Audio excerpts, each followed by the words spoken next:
To, kamar yanda muka yi bayani a baya yanda mutum zai iya abin nan, zai iya scheduling, zai iya creating meeting, za ka iya sharing screen. Yanzu kuma za mu ci gaba da settings. Me ya kamata ka caccanza yayin da kana amfani da Zoom.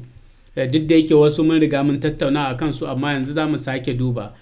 Idan ka zo nan ƙasa wajen settings ɗin nan ka danna, zai buɗo ma wannan saifan ko wannan pejin. So a wannan za ka ga akwai meetings, akwai contact, akwai chat, general da sauransu. Ɗaya daga cikin abubuwan da za mu duba shine wannan meeting ɗin.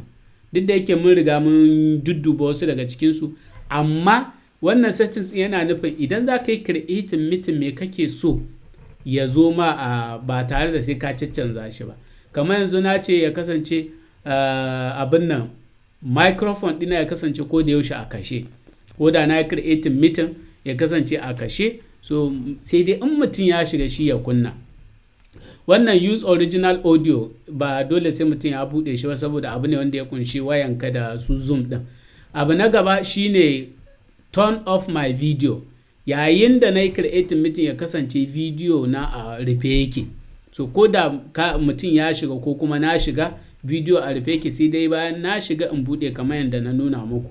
So abu na gaba kuma wannan kamar su keep virtual background for all meetings, shine idan ka canza background ɗinka, kamar yanzu al misali background ɗinka da ka canza, kana son duk meeting ɗin da ka shiga ya kasance a rufe yake, wannan background ɗin yake amfani da shi. Kamar ni na sa all na yi tikin nan. Idan kana son nan ne kana son ka yi tikin ka ce current meeting only. So meeting ɗin da ka shiga yanzu kawai shi zai sa background ɗinka ya canza, ba a ganin bayanka kamar wanda na nuna muku.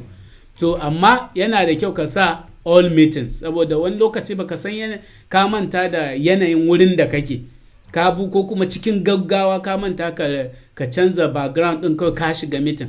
Bayan sai ka shiga ne watakila kyamaran ka a buɗe da sauransu, kuma ka zo baka ji daɗin yanayin wurin da aka ganka ba. So idan ka sa for all meetings ɗin nan, so wannan background ɗin da muka sa a baya, so duk meeting ɗin da ka shiga shi zai kasance ana gani. Sai dai in kana ra'ayi ne ka nuna mutane, sai ka shiga inda muka shiga can baya, sai ka canza ka nuna mutane ga wurin da kake da sauransu, sai su ga wurin. Abu na gaba shine wannan shi ma aspect ratio ɗin, abu ne na Zoom da waya ko computer da su mirror my video, duka ba su abubuwa bane da sai ka taɓe su.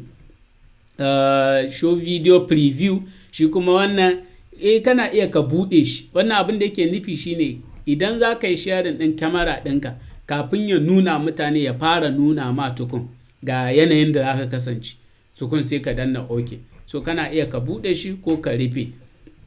So abu na gaba kuma always show meeting controls. Wannan abin nan za ku ga da muka shiga meeting ɗazu, ta ƙasa yana nuna menus haka da sauransu, yana nuna list ɗin abubuwan da za ka iya yi, kamar microphone ɗinka a rufe, bidiyon ka a rufe, kaza, ko kuma ka yi adin ɗin wani. So ni na kashe na lokacin da baka kan wannan menu ɗin zai rufe, ba ka gan shi ba.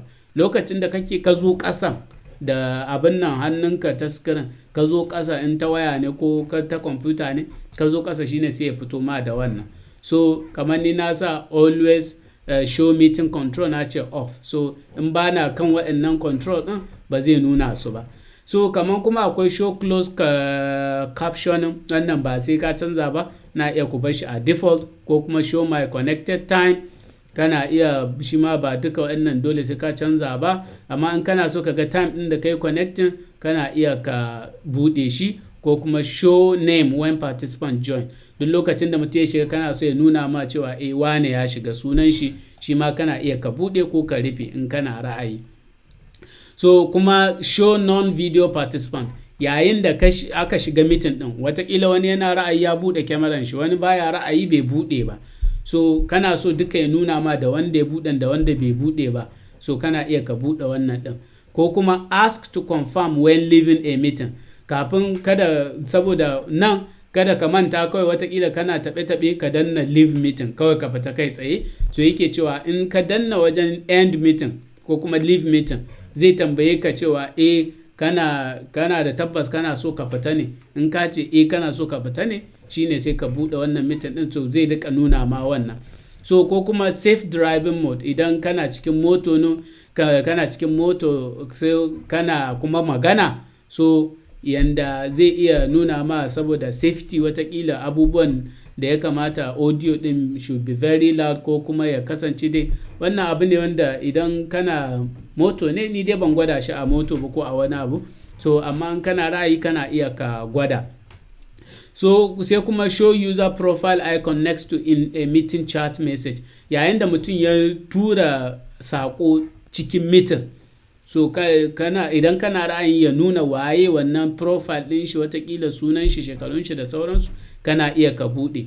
Sai kuma reaction skin tone, yayin da ka daga hannu kana so ka yi tambaya ko kuma a'a ka tafa wani yayi wani abu ko kuma kai approving da irin yatsa haka, thumbs up haka, so idan kai approving waɗannan watakila kana so cewa ya nuna yanayin shin kamar mu irin nan da aka kasance kana mitin da farare da baƙaƙe da brown, kamar alal misali aka yi kasancewa mitin da wani daga England, wani daga abin nan a ce Sweden, wani daga India, wani daga nan Turkey, kai kuma daga Africa, so za ka ga duk da yake su wa'ancan muna kiran su farare amma yanayinsu kuma ya canza, wasu za ka ga wasu sun fi wasu fari.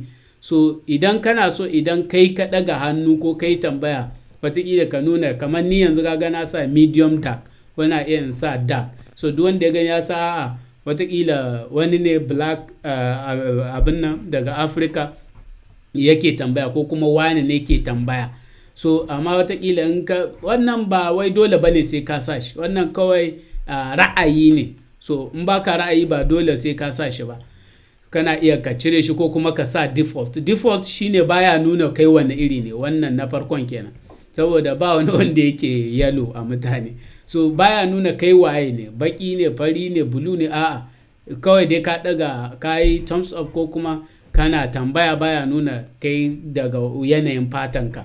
To amma in kana ra'ayi kana iya sa yanayin fatanka, so sai za ka iya zaɓa ko kana iya ka buɗe wannan auto copy invite link, yayin da kai invite mutane kana so ya copy ɗin wannan link ɗin automatic, saboda da kana iya zuwa kawai abin nan WhatsApp kai pasting ɗin shi.